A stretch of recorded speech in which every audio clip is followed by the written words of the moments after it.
J'ai coupé les micros là-bas.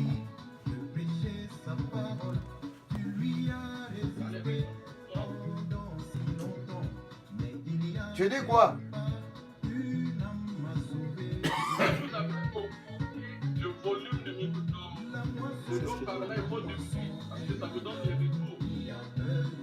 Diminuer le volume. Le volume de quoi? De la radio qui joue ou bien de quoi? Est-ce que tu m'entends maintenant? Tu as le retour maintenant? Non, vas-y, continue. Non, je pose la question, est-ce que tu m'entends maintenant? Non, il n'y a plus de retour, mais vous avez diminué le volume.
Voilà, bonjour ou bonsoir. Selon l'endroit que vous nous suivez en ce moment, il est pratiquement 31 décembre 2017. L'année, petit à petit, chez nous ici, pratiquement dans quelques heures, va prendre fin. Et pour ceux-là qui sont déjà entrés en 2018, nous leur disons bonne année. Nos amis qui sont en Afrique, qui sont en Europe, qui sont en Australie, à Londres, qui sont déjà bel et bien avec le deux pieds en 2018, nous leur disons meilleurs vœux, bonne année 2018. Et pour ceux-là qui sont de l'autre côté, qui attendent encore dans 2 heures, dans 3 heures de temps, selon les différents horaires, ben, dans quelques temps, nous aussi, nous entrerons en 2018. Alors, ce soir, nous allons parler avec les révérends pasteur Joseph Paul Maloubeki. Nous allons parler sur Joseph Paul Maloubeki. Nous allons parler sur le droit d'un pasteur fondateur. Quelle est la position des Écritures? Je sais que lorsque nous abordons un certain nombre de sujets, ces sujets peuvent facilement être des sujets à controverse.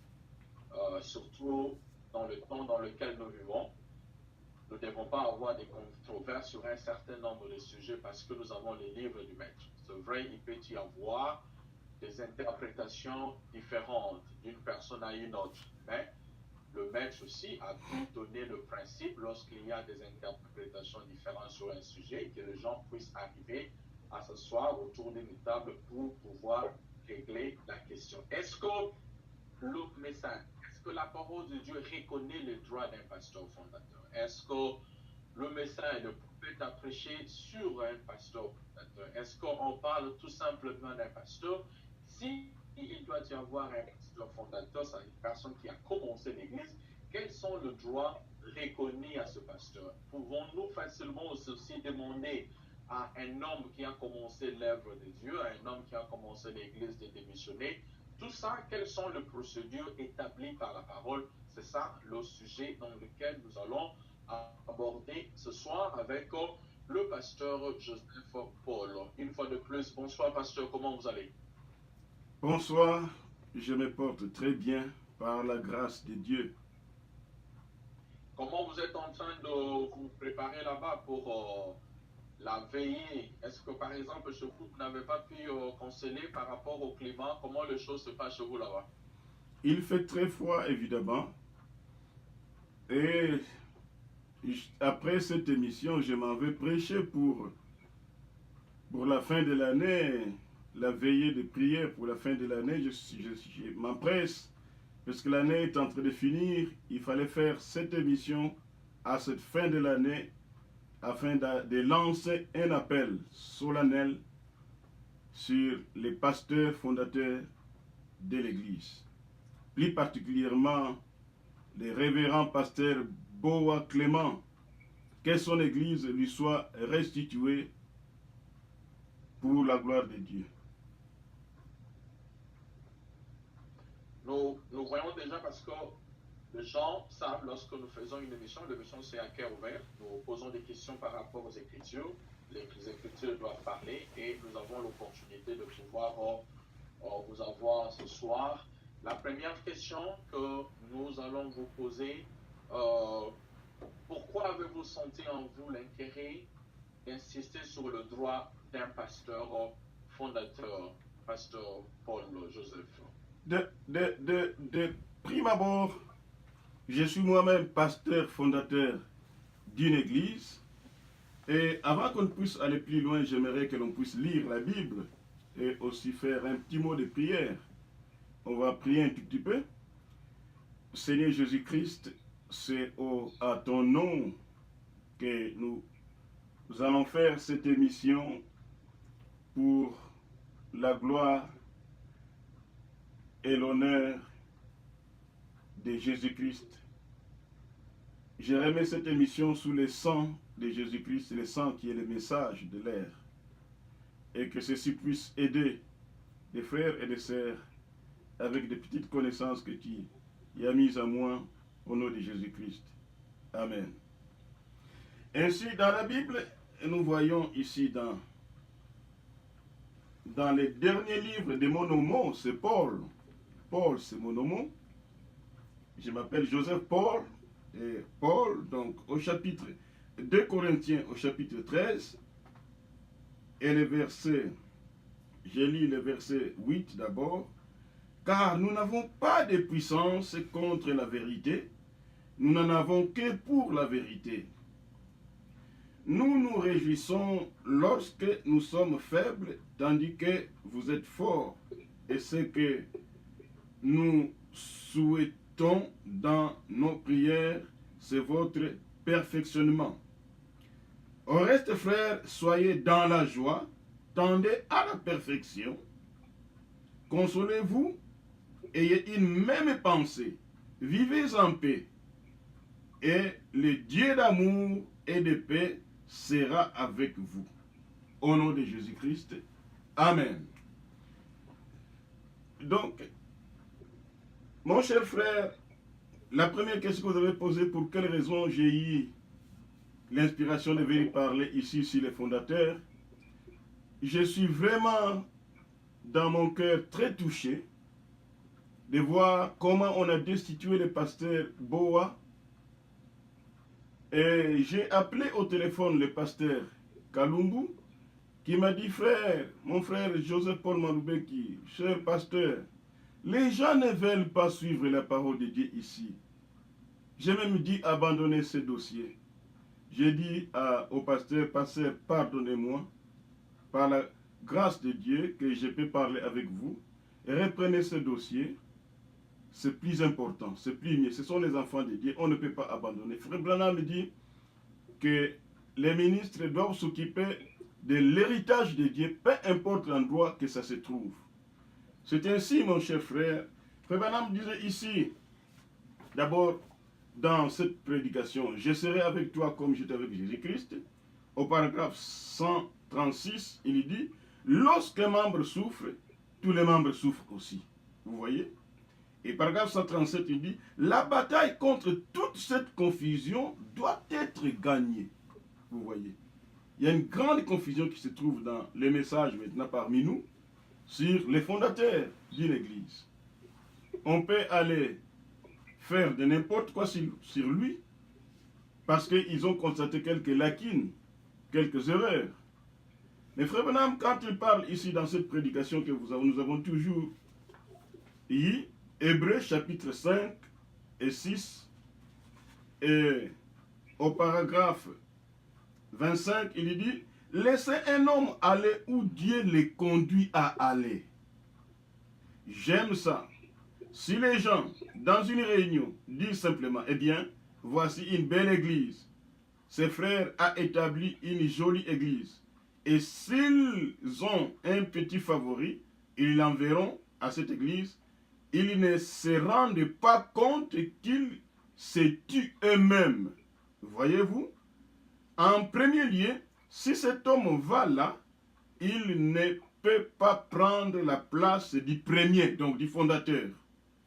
Et alors, ils ne font qu'affaiblir l'Église en essayant de faire une faveur à un favori. Cela a toujours été ainsi. Même je crois dans l'autorité suprême de l'Assemblée locale.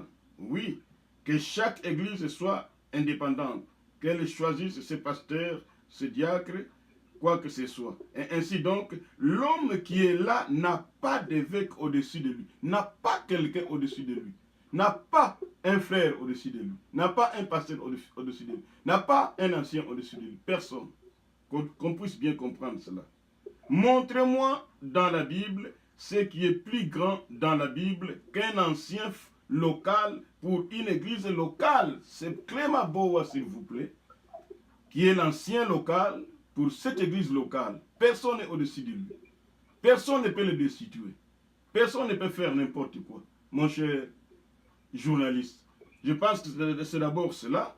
Mais vous avez parlé, est-ce que Frère Branham parle quand même des fondateurs? Si je peux continuer, messieurs les journalistes, je vais lire une brochure ici, La marque de la bête. Frère Branham dit ceci, paragraphe 73. Tout le monde prenait une église, on entre déjà dans l'église.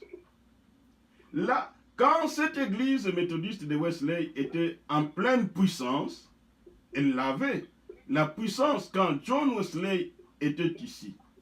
Celle de Luther l'avait à son époque. Et chacune d'elles. Mais une fois que le fondateur est mort, c'est là qu'il devient, c'est là qu'il dévie. Frère Branham tente de dire, quand un fondateur de son église est là, tout marche bien. Mais quand un fondateur meurt, mourir ici, c'est quand on parle du mal de lui, c'est cela le tuer complètement. Et s'il meurt, et quand on parle du mal de lui, et s'en va jusqu'à le destituer, le chasser de l'église, lui, les jeter des pierres, et qu'on sort, cette église va dévier. Et c'est cela que nous commençons à voir dans l'église de mon bien-aimé frère Clément Boa. Les choses commencent à dévier en un laps de temps, s'il vous plaît. Et Frère Branham continue, il dit, quand le Seigneur est apparu pour la première fois là-bas, quand il voulait que je commence, voilà, lui aussi commence. Donc Frère Branham, fondateur d'une église. Je suis venu ici et j'ai vu que M. Maudit, le grand fondateur de l'Institut biblique Maudit, et je me suis dit, si Maudit pouvait voir cet institut biblique, c'est que cet homme a défendu, c'est ce qu'ils font maintenant. Vous voyez, les groupes de premiers, quand le fondateur se tient là, il possède la vérité. Ça, c'est Frère Branham qui tente de dire. Quand le fondateur de son église. Donc, je pense que j'ai pu répondre à la question quand vous me parlez. Est-ce que Frère Branham a-t-il parlé des fondateurs? Je crois que c'était cela la question. Branham parle du fondateur d'une église, comme lui-même aussi en a déjà commencé une église. Mon cher journaliste, si vous pouvez reprendre le micro.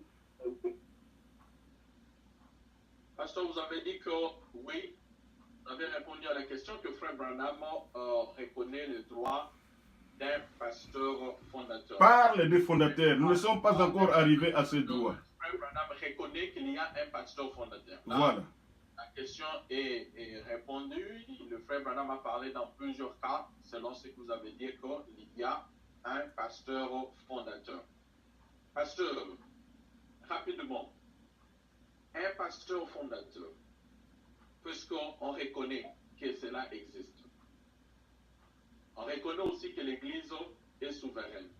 Qu'entendez-vous par la souveraineté de l'Église? Effectivement.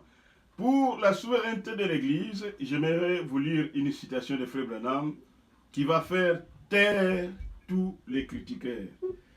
La citation est dans... Je le prends dans l'ordinateur ici. La citation, c'est Hébreux, chapitre 7, deuxième partie. Frère Branham a prêché cela le 22 septembre 1957 à Jeffersonville, Indiana, USA. Et c'est le paragraphe 292 ou 292. Et Frère Branham parle ici sur la souveraineté de l'Église. Écoutez bien. Il dit, alors, si vous êtes au courant de quelque chose qui ne va pas dans l'Église, que ce soit un individu ou une personne ou quoi que ce soit, vous êtes tenu de faire quelque chose et vous aurez à répondre devant Dieu si vous ne clarifiez pas la chose, vous, l'Église. Maintenant, souvenez-vous-en, la chose ne repose pas sur mes épaules, elle repose sur les vôtres. Et tout ce qui ne va pas dans l'Église, Dieu vous fera répondre de cela. C'est ainsi qu'il conduit son Église. C'est Branham qui parle. Il continue, il dit, c'est ainsi qu'il en est dans la Bible. C'est là l'ordre de la Bible, c'est là la souveraineté de l'Église locale. Le pasteur en est la tête, c'est vrai. Amen. Donc le pasteur fondateur en est la tête. Vous voyez? Pour la souveraineté de l'Église, si une Église se décide et que le pasteur fondateur de son église, qui en est la tête de cette souveraineté, et si ce pasteur n'est pas là, franchement parlant, cette souveraineté est nulle et non avenue, elle est incomplète, car la tête de cette souveraineté, c'est le pasteur fondateur de son église. Comment je peux te rappeler certaines écritures de Frère Branham qui disent ceci, que si un pasteur tombe et continue à tomber, changez-le.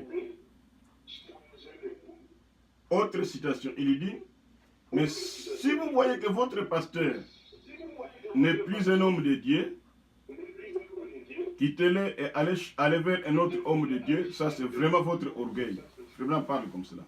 Si je vais poser une question, quand est-ce que donc nous voyons ici qu'il y a deux sortes de pasteurs. Le pasteur qui a fondé son église et le pasteur qu'on a mis par vote.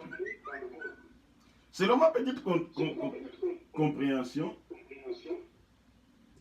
c'est le pasteur fondateur de son église à qui on peut appliquer la citation « Si vous le voyez qu'il n'est plus un homme de Dieu, vous pouvez quitter, parce que vous êtes très orgueilleux. » Mais l'autre pasteur, s'il faillit et continue à faillir, remplacer-le, ça c'est le pasteur qu'on a voté. Il y a deux sortes de pasteurs. Pasteur des hommes, oui.